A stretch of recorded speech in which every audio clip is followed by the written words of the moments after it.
Welcome to the handover video for your new Globecar Campscout Elegance. We'll start on the outside of the vehicle, work our way around, and then we'll move into the interior. The first thing you'll see on the near side of the vehicle is the hatch that takes you into the home area for the toilet cassette. There are magnets in the lid, so it'll stay up when you're emptying the cassette. The Thetford cassette is held in place by a blue catch at the bottom of the cassette. Release the blue catch and the cassette comes out. To empty the cassette, turn the exit pipe so, and then using the handle and the handle at the back of the cassette, release the air pressure, and that allows the waste material to flow from the tank. The lid has a handy measuring cap for your chemicals. Put the desired dosage of chemical in there, add about 1 litre of water, give it a wee shake, and then return the cassette to its housing. There is a handle built into the cassette and a set of wheels if you have a full cassette, because it can become quite heavy. Return the cassette till you hear a good firm click. When you're removing the cassette, make sure that it comes away nice and smoothly. If you feel any resistance, stop, go back inside and check that you have closed the valve on the toilet seat. As you can see here, well, not on the toilet seat, at the bottom of the toilet bowl. This valve opens and closes the cassette from inside the vehicle. If the valve is not completely shut, the cassette will not come out. Lock it again after you've put the cassette back in. You get 2 keys with your Globecar, one for everything Globecar, one for everything Fiat, the base vehicle. Lock the cassette again, and there you have it. Down below that, you'll see a small square piece of metal. This is the exit valve for the grey water tank. There's a handle inside the vehicle that goes on there, 1/4 of a turn, and that will empty your grey water tank. Continuing the tour of the outside of the vehicle, the Truma boiler has a flue on the side of the vehicle. On cold days you might see a plume of warm air rising from there, or steam. Never block that. Don't be tempted to hang a child's cagoule or something over the end of it. If you block that, the boiler has a sensor that will sense the back pressure and it will switch off the boiler. It's a safety mechanism. Electric hookup point, always plug into the van first, then carry the dead end of the lead to the live point. Never plug into a live point and carry a live lead over to the van for fear of electrical shock. The fuel. This time you use the Fiat key. This hatch is independent of the central locking, so it can be opened at any time, hence the reason that you have a lock on here to stop your fuel being stolen. Fiat key in, there is a small catch on the bottom, hang your cap there while you fill with diesel. Below that is the AdBlue. There is no gauge for the AdBlue. What you do with AdBlue is you wait for a warning light to come on in the dashboard. When that warning light comes on, you have approximately 1,200 miles to top up the AdBlue. Ample time. If you fail to do that, the light on the dashboard will start to flash at you. When that light flashes at you, you're down to about 200 miles. If you continue to ignore it and don't fill up with AdBlue, the vehicle will go to limp mode. Thereafter, it will stop and it won't start again until you fill up with AdBlue and have the engine reset. Underneath the passenger seats of Globecars, you'll find the 12-volt fuses for the appliances inside the habitation area. Inside the manual, you'll also get a diagram that tells you what fuse is of what value and goes with what piece of equipment. Underneath the bonnet is accessed by releasing the bonnet release catch here, and now we'll have a look underneath the bonnet. After the primary release of the bonnet, there's a secondary lever in the centre. Bonnet stay up like so, and under the bonnet you will find 1, 2 and 3. 1, fill point for your washer bottle. 2, fill point for the coolant. 3, fill point for the brake fluid. To access the coolant and the brake fluid, this section of trim is removed by undoing these 3 locking nuts and lifting it away. On a brand new vehicle like this, you'll never need to go anywhere near here. That'll only get checked and topped up if necessary at service intervals. Here is the fill point for the oil in the engine. If you have a look, you'll see that there is no dipstick. In this model of Fiat, it's an electronic dipstick, and it's also electronic as opposed to hydraulic power steering, so there is no power steering reservoir to fill either. Over on the right hand side, there is a cover that locks in place like that. To access that cover, you take your Fiat key, pop it in there and release it. This is a paddle for jump starting the vehicle should you ever have a flat vehicle battery. The vehicle battery is located in a storage area below the floor in the cab in front of the passenger seat. It involves taking several screws off and then a metal plate underneath, so it's a bit of a chore to get to.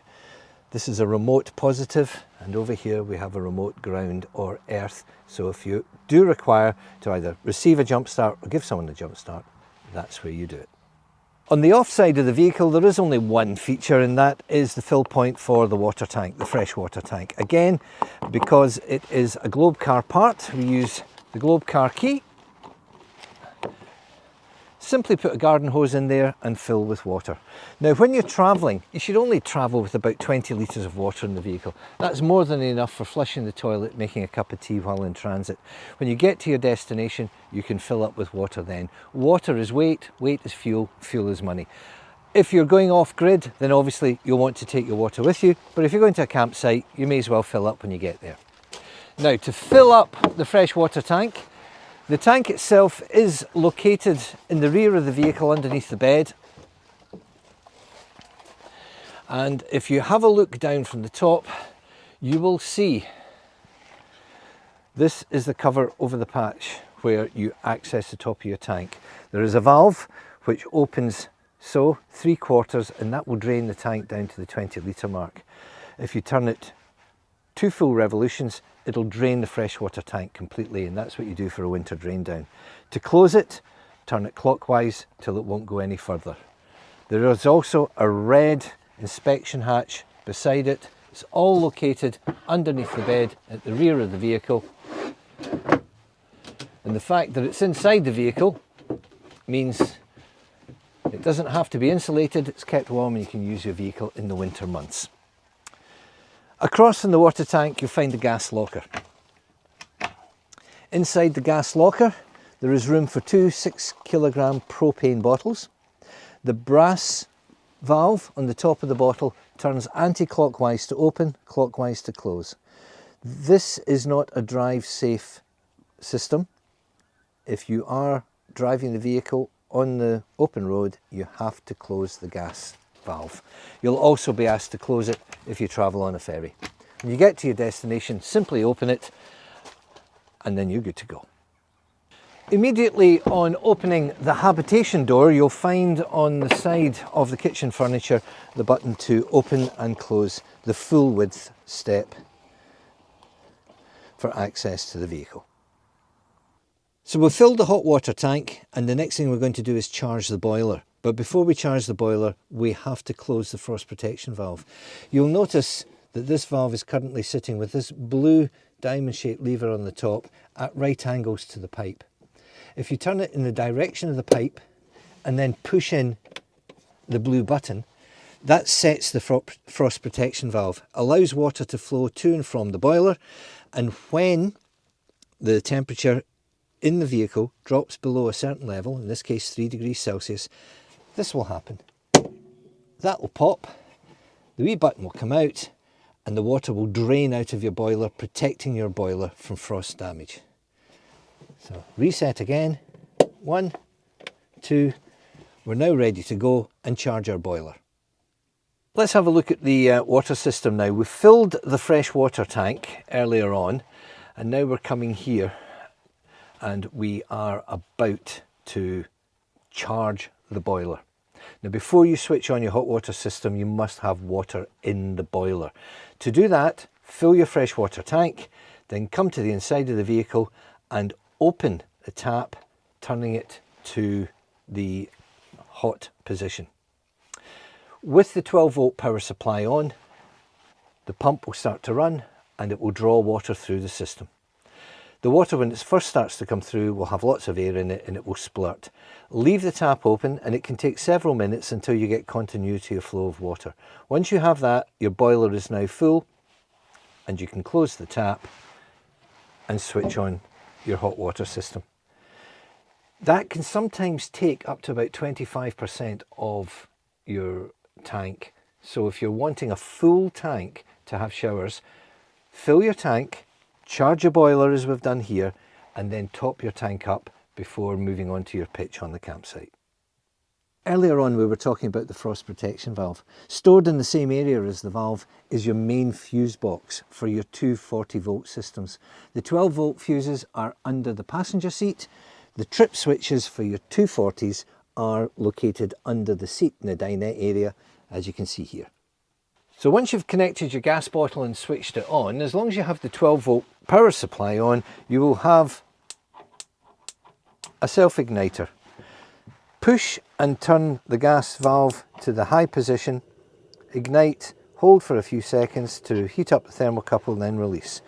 And then you have the second and smaller of your two rings.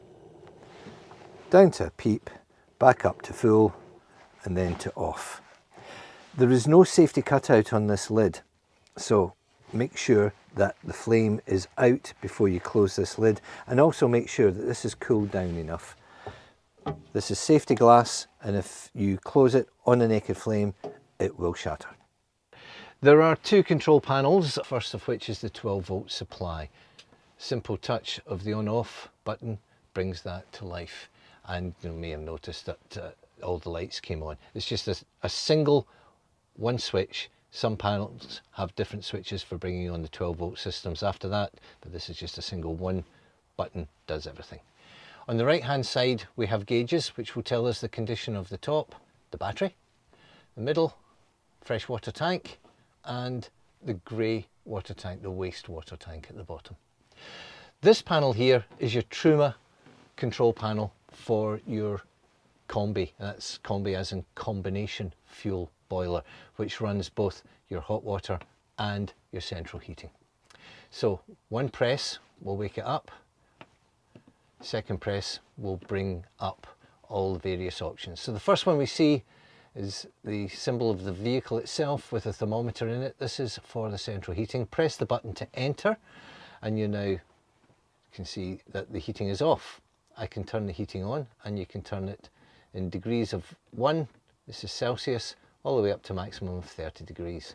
So let's choose, say, 20 degrees and press it again to select.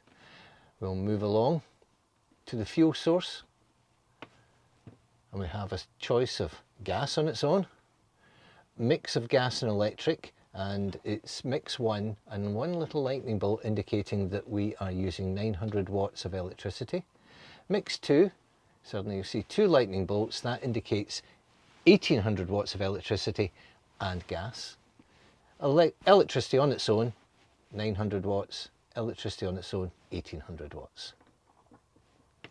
Return to gas, press the button, we're now running the central heating on gas. You'll also see that that flame is flashing. That flame will continue to flash until the vehicle reaches the temperature chosen, in this case 20 Celsius.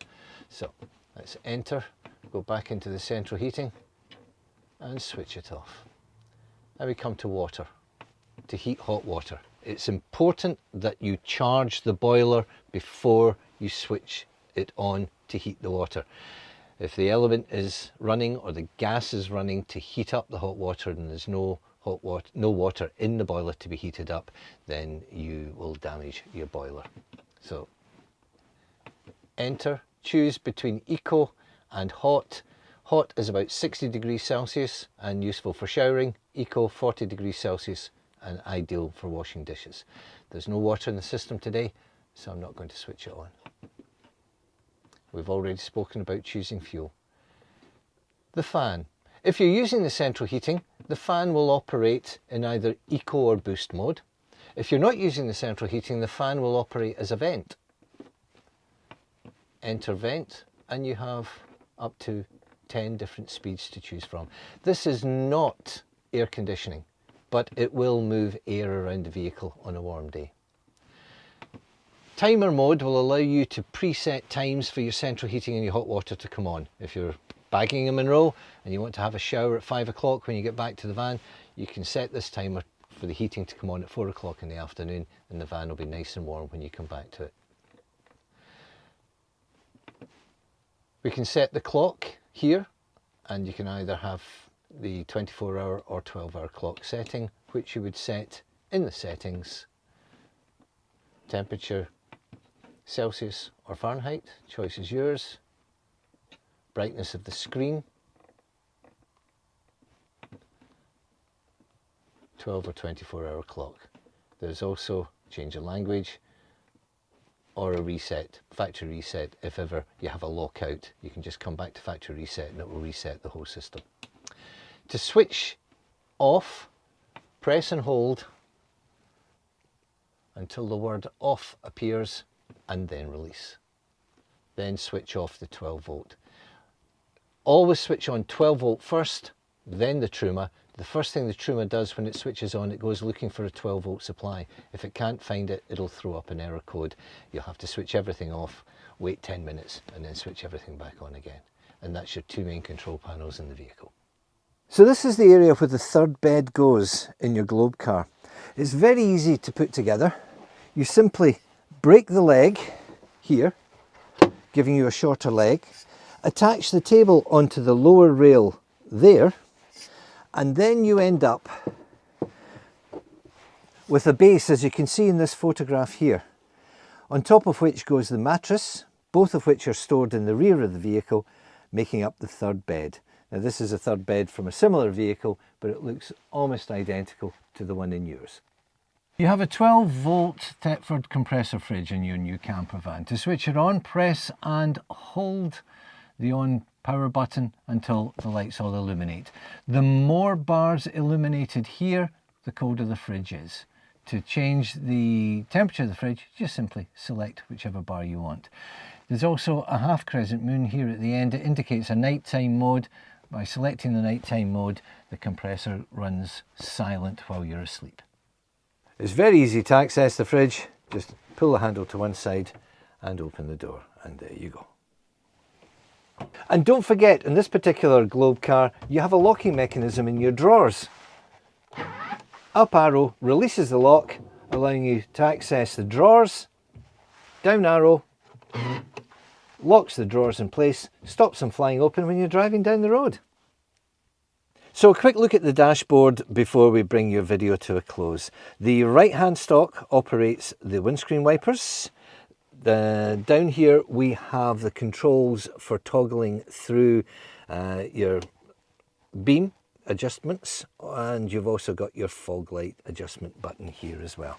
All the controls for the onboard computer are on the right hand side of the steering wheel.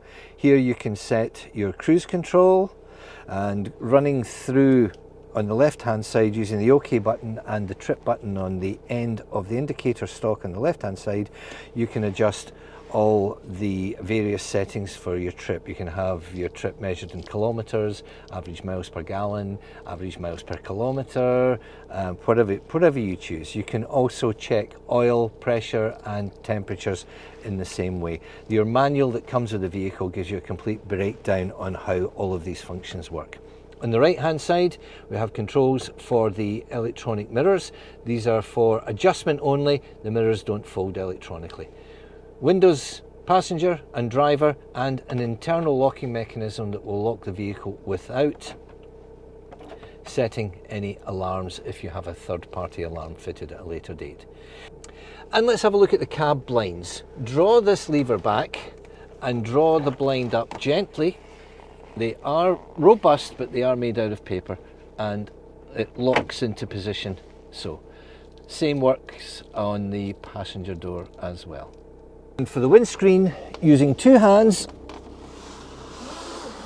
draw it up all the way to the top, giving you complete privacy of an evening. When you start the engine, the automatic gearbox must be in park and you must have your foot on the brake. Also, you must have your foot on the brake when changing gear. When you select reverse, the reversing camera will automatically come on no matter what mode you are in on your media unit. Your media unit, Android Auto, Apple CarPlay. Simply connect your phone using this USB connection for the first time. Once you've connected using the USB connection, you should then be in a position where it will operate via Bluetooth. You also have a telephone, built-in microphone down here, and DAB+ radio as well. Climate control, two main controls. Outer ring on this side operates temperature, fan speed there, direction of airflow here, and whether it is external air or recycled air. If you're using air conditioning, you must always have fan speed on at least once, air conditioning, and it's advisable that you go to the recycled air. That way you're only using about 20% less energy when operating the air conditioning. It's just more fuel efficient. And that concludes your video tour and handover of your brand new Globecar. I hope you enjoy it. We thank you on behalf of Highland Campervans for choosing us. And we're sure that your new campervan is going to bring you lots of miles and lots of smiles.